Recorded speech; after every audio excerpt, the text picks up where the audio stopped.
Did you ever wonder why New York City is called the city that never sleeps? Or why we have some of the tallest buildings in the world? Or how the rising rent prices affect the cost of our snacks at the bodega?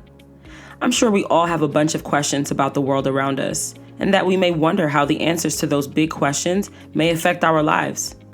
All of these big questions we have about the world around us are the foundation of what we call the inquiry cycle.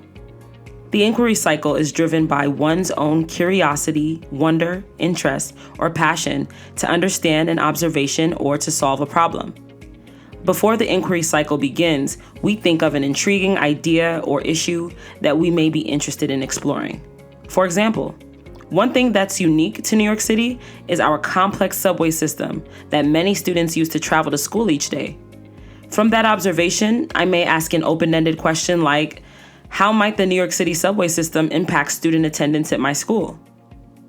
After we decide on our interesting idea or open-ended question, the first steps of the inquiry cycle ask us to connect and wonder. What background knowledge do I have about the subway system? How has the New York City subway system affected my commute to school? If I were to make a prediction, do I think that the subway system has a more positive or negative impact on my commute to school? The first steps of connect and wonder in the inquiry cycle are vital in that the question we explore should really matter to us. So for me, based on my experience as a former New York City student, I predict that the New York City subway system may actually negatively impact student attendance rates due to frequent train delays during rush hour. The next step of our inquiry cycle is investigate, finding research to support or challenge our hypothesis. That may include researching existing studies, interviewing classmates, or studying subway maps to gain information on how the New York City subway may affect student attendance. Then that leads us to our next step, construct.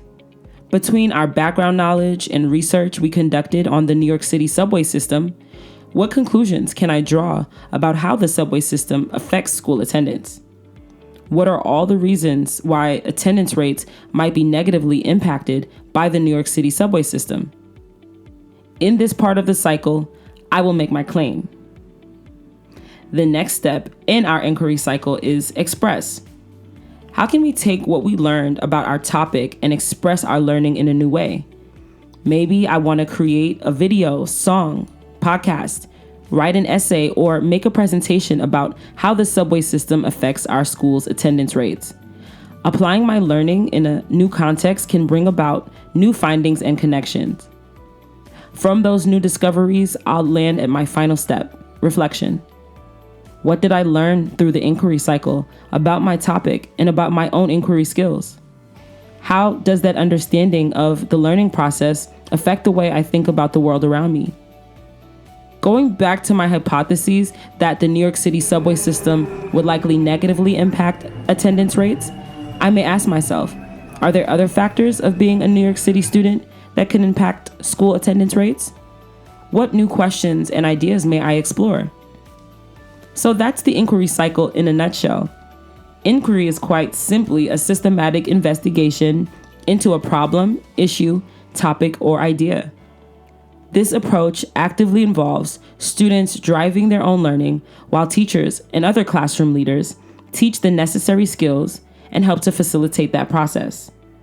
So remember to always think big and continue to explore the questions that matter most to you. It's likely they matter to someone else too. And when we use inquiry together, who knows what problems we may solve for the future.